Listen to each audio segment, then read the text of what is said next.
하이데베르그 요리문답 4주차 문답 함께 살펴보도록 하겠습니다. 먼저 문답 함께 읽겠습니다. 제9문 질문. 사람이 행할 수 없는 율법을 하나님께서 요구하시는 것은 부당하지 않습니까? 답. 아닙니다. 하나님께서는 사람이 율법을 지킬 수 있도록 창조하셨습니다. 그러나 사람이 사단의 유혹과 자신의 고의적 불순종으로 자신뿐만 아니라 자신의 모든 후손들에게서 그러한 하나님의 선물을 빼앗았습니다. 제10문 질문. 하나님께서는 그런 불순종과 반항을 벌하지 않고 내버려 두십니까? 답. 아닙니다. 하나님께서는 우리의 원죄, 날 때부터 가진 죄와 직접 범하는 죄, 자범죄에 대해 무섭게 진노하십니다. 그리고 의로우신 심판에 따라 죄인들을 이 세상에서와 영원히 벌하실 것입니다. 하나님께서는 이미 다음과 같이 선언하셨습니다. 무릇 율법 행위에 속하는 자들은 저주 아래 있나니 기록된 바 누구든지 율법책에 기록된 대로 모든 일을 항상 행하지 아니하는 자는 저주 아래 있는 자라 하였음이라. 제11문 질문. 그러나 또한 하나님께서는 자비로우신 분이 아닙니까? 답. 하나님께서는 분명히 자비로우신 분이시지만 동시에 정의로우신 분이십니다. 하나님의 정의는 죄, 곧 하나님의 가장 높으신 위엄을 적대하는 일에 대해 엄중한 처벌을 요구하며 동시에 몸과 영혼에 내려질 영원한 형벌에 대해 요구합니다. 지난 시간에 이어서 사람의 죄성과 특별히 그 죄성에 대해서 심판하시는 하나님에 대해 성경이 가르치는 것을 간략하게 요약하게 소개하고 있는 문답 우리 함께 읽어봤는데 이 부분 계속해서 함께 생각해 보도록 하겠습니다. 하나님께서 사람을 선하게 만드셨습니다. 지난 시간 살펴봤었죠. 창세기 1장 31절 말씀인데요. 하나님이 지으신 그 모든 것을 보시니 보시기에 심히 좋았더라. 저녁이 되고 아침이 되니 이는 여섯째 날이니라. 여섯째 날에 지으신 것에 대해서 심히 좋았다고, 심히 선하다라고, 토부하다라고 좀 특별한 복합적인 선에 대해서 설명하고 있는 그런 단어가 사용되어지면서 여섯째 날에 창조하신 것에 대해서 하나님께서 기뻐하셨다라고 말씀하신 정황 보일 수 있고요. 사람 여섯째 날에 만들어졌죠. 사람에 대한 하나님이 어떻게 사람을 만드시는가? 선하게, 심히 선하게 만들었다라고 이야기되어진 것이 사람이더라. 선하게 만들어질 뿐만 아니라 창세기 1장 28절 말씀입니다. 하나님이 그들에게 복을 주시며 하나님이 그들에게 이르시되 생육하고 번성하여 땅에 충만하라. 땅을 정복하라. 바다의 물고기와 하늘의 새와 땅에 움직이는 모든 생물을 다스리라 하시니라. 복을 주시며 그들에게 이르시되 복받기 합당한 존재로 여겨졌던 존재들이 누구냐? 처음 만들어진 사람의 선하게 만들어진 존재뿐만 아니라 복된 존재라고 여겨진 존재가 누구냐? 그게 처음 만들어진 사람, 우리의 모습이었다. 뿐만 아니라 그 정점이죠. 창세기 1장 26절입니다. 선하게 복되게 만들어졌는데 무엇으로 만들어졌는가? 하나님이 이르시되 우리의 형상을 따라 우리의 모양대로 우리가 사람을 만들고 그들로 바다의 물고기와 하늘의 새와 가축과 온 땅과 땅에 기는 모든 것을 다스리게 하자 하시고 하나님이 선하게 복된 존재로 사람을 만드셨는데 어떻게 만드셨는가? 하나님 형상으로 선하신 하나님의 심히 선하신, 심히 거룩하신, 심히 의로우신, 심히 은혜롭고 심히 자비롭고 심히 사랑이 풍성하신 그 하나님이 어떠하신 분이신지 드러내기에 충분한 존재, 그렇게 복된 존재로 만드는 그 하나님 형상으로 만드는 존재가 사람이었고 하나님 뜻을 살아가는 것, 충분하게 살아갈 수 있는 존재였다라는 것. 그게 성경에서 가르치는 사람이 만들어진 모습이죠. 그리고 특별히 그들에게 마땅히 행할 바가 있죠. 이사야 48장 17절 다시 등장하는 표현인데요. 너의 구속자이신 이스라엘 거룩하신 이이신 여호와께서 이르시되 나는 너에게 유익하도록 가르치고 너를 마땅히 행할 길로 인도하는 너의 하나님 여호와라. 유익하도록 가르치고 마땅히 행할 길로 인도하는 너의 하나님 여호와라. 에덴 동산에는 아담에게는 처음 만들어진 사람에게는 유익하도록 가르치. 그래서 선악을 알게 하는 나무의 열매를 먹지 마라. 왜냐하면 그거 먹으면 죽을 거기 때문에. 마땅히 행할 길을 가르치시죠. 하나님 형상으로 살아가는데 동산 중앙에 있는 선악을 알게 하는 나무의 열매의 실과는 먹지 말라라고 마땅할 길로 인도하시고 그렇게 살게 하시는 그런 하나님. 선하게 만들어주고 복된 존재로 하나님 형상을 만들어졌는데 마땅히 행할 길을 가지고 있더라라는 그게 사람이 처음 만들어질 때 모습이죠. 그리고 마땅히 행할 길을 행할 수 있는 충분한 능력과 충분한 지원과 지지를 가지고 있었던 것이 사람이었다는. 그런데 그렇게 했느냐? 아니, 실패하죠. 만드신 하나님의 실패가 아니고요. 사람이 그런 존재로 만들어진 사람이 자기 자신에 대해서 실패하고 만드신 하나님에 대해서 실패하는 그런 일을 저지르죠. 물론 사단의 유혹이 있었습니다. 창세기 3장 4절 5절 말씀인데요.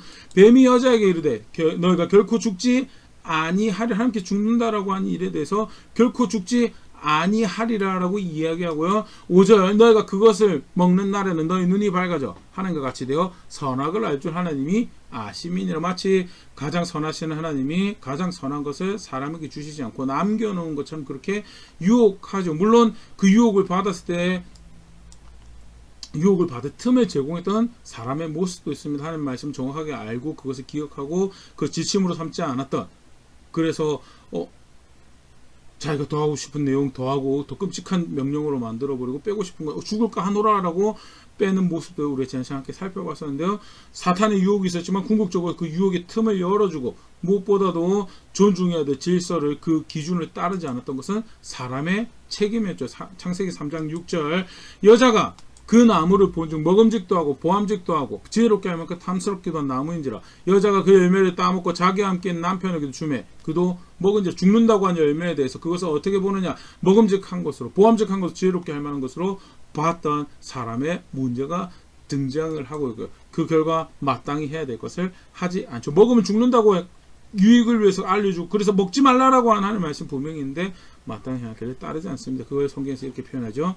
창세기 3장 17절 아담에게 이르시되 네가 너의 아내의 말을 듣고 내가 너에게 먹지 말라는 나무의 열매를 먹었은즉 땅은 너로 말미암아 저주를 받고 너는 너의 평생에 수고하여 그 소산을 먹으리라. 정작 들어야 될 말을 듣지 않고 아내의 말을 듣고, 아내의 말을 듣는 게 중요하지 않다 그런 표현이 절대 아니죠. 그러나 무엇보다도 아내의 말이 하나님 뜻에 따르지 않으면 심사숙고하고 오히려 아내에게 바른 길을 제시할 수 있어야 되는 게 아담의 책임이죠. 그럼에도 불구하고 그러지 않고 오히려 하나님 뜻을 거스른 아내의 말에 따라서 따라야 될 하나님의 말씀에 따르지 않는 그런 마땅히 해야 될 것을 하지 않고 그렇게 범죄를 하고요. 사실은 이 아담의 실패는 아담 개인의 실패로 끝나지 않죠. 아담 개인의 실패로 끝나지 않고 바로 그 아들이었던 가인과 아벨은 가인이 동생을 사랑하는, 가장 사랑하는 하나님이 사실 놀라운 선물로 준 형제, 가족을 자신의 손으로 죽여버리는 그런 끔찍한 죄를 저지르고, 그 죄가 아담에게서 머물지 거기로 끝나는 것이 아니고 죄인의 후예들이 태어나서 마땅히 할 길을 저버리고 질서의 기준을 존중하지 그 기준을 따르지 않는 그런 이들이 발생을 하고, 그것을 종합적으로 바울이 로마서 1장 21절 23절 이렇게 표현을 합니다.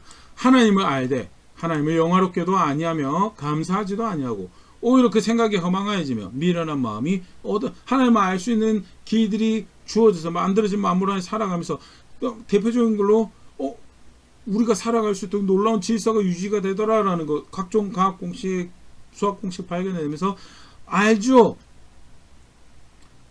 그런데 영화롭게도 감사하지 않고 생각이 험하게 미련한 마음이 어두워지고, 22절 스스로 지혜 있다 하나 어리석게 돼 자기 길 만들어가고 그런데 어리석게 돼서 23절 썩어지지 않는 정말 가치 있는 하나님의 영광을 더 비교할 수 없는 가치가 없는 것들로 바꿔버리더라. 썩어질 사람과 새와 짐승과 기어다니는 동물 모양의 우상으로 바꾸었느니라. 질서의 주인을 존중하지 않은, 그의 말씀을 존중하지 않은 실제, 그러니까 무슨 일이 발생을 해요? 아담이 그랬던 것처럼, 아담의 후손들이 그랬던 것처럼 어떤 일을 하느냐? 마땅히 해야 할 길을 하지 않더라. 그걸 이제 로마서 2장 32절 이렇게 표현을 합니다. 그들이 이 같은 일을 행하는 자는 사형에 해당한다고 하나님께서 정하심을 알고도 자기들만 행할 뿐만 아니라 또한 그런 일을 행한 자들을 옳다 하느니라.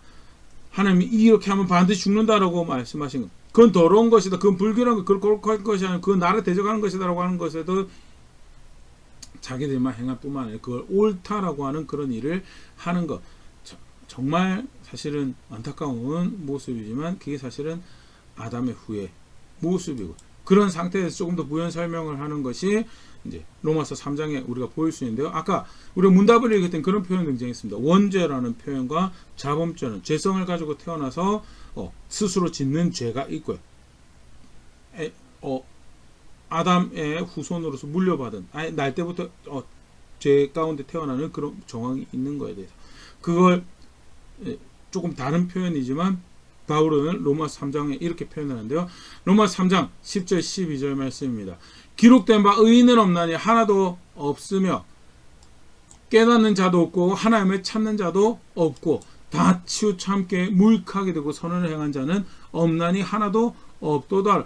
의인이 하나도 없는데 하나님 찾는 없는데 그 모습에 대해서 치우쳐 선을 행한 자도 의를 행하는데 무능하더라. 무능한 기준이 이거다라고 이것이다라고 존중해 살아야 될 모습이다라고 분명히 존재하는데 거기 그걸 행하기에 너무 무능하더라. 사람에 대한 분명한 모습이죠. 기준을 사랑할 수 있고 질서를 존중할 수 있는 그런 측면도 분명히 있어요. 그럼에도 불구하고 총체적으로 하나님 앞에서 의에 대해서 무능하더라. 우리 좀 문답에도 등장했어요. 모든 일에 항상 질서를 존중하고 기준을 존중하는 의로움이 있던 거 아니. 몇 가지 좋아하는 건 하는데 몇 가지 또 할 수 있는 건 하는데 근데 알면서도 할 수 있으면서도 무능해서 마음이 없어서 그걸 따르고 싶지 않아서 그게 총체적으로 표현은 무능한 거죠. 치우쳐 무익하게 되고 선을 행한 자가 하나도 없도다라고 이야기되는 것이 사람의 모습이고 계속 보겠습니다. 로마서 3장 13절 그들의 목구멍은 열린 무덤이요 그 혀로는 속임을 이삼으며 그 입술에는 독사의 독이 있고 그 입에는 저주와 악독이 가득하고 그 발은 피 흘리는데 빠른지라. 본성이 부패해서 목구멍은 열린 무덤이고 혀로는 속임을 이삼고 입술은 독사의 독이 가득하고 입은 저주와 악독이 가득하고 발은 피 흘리는데 빠른 존재가 누구냐? 그게 사람이고요. 그래서 스스로도 죄를 지을 뿐만 아니라 죄 가운데 태어나는 존재가 그게 사람이고 무엇보다도 그렇게 해서 어떻게 하느냐? 하나님 존중하지 않더라는 하나님 존중하지 않고 그 하나님이 마땅히 해야 될 거다라고 하는 거에 대해서 하지 않고 오히려 죽는다고 한 거에 대해서 열심히 다름질하는 그런 무능하고 부패한 존재가 누구냐? 그게 사람이고요. 성경 분명히 그것을 구체적으로 설명을 하고 확인을 하고 있죠. 그리고 우리 일상에서 살아가는 과정 가운데 기록된 소위 우리가 인지하는 세계 역사 가운데 그 사실 분명히 확인을 할 수가 있고요. 그 다음 사실 이것만 해도 끔찍한데요. 더 이제 끔찍한 일이 발생한 것은 아담만 심판을 받는 것이 아니고요. 그 후예들이 죄를 지은 후예들이 심판을 받죠. 심판을 받습니다. 물론 성경의 하나님은요, 오늘 우리 문답에서도 그렇게 소개했지만요, 자비로우신 분이십니다. 하나님 자기 계시의 대표적인 모습인데요, 출애굽기 34장 6절 7절 말씀입니다. 여호와께서 그 앞을 지나시며 선포하시되 모세 앞을 지나면서 하나님을 스스로를 나타내 계시하시는 장면이죠. 여호와라 여호와라 자비롭고 은혜롭고 노하기를 더디하고 인자와 진실이 많은 하나님이라.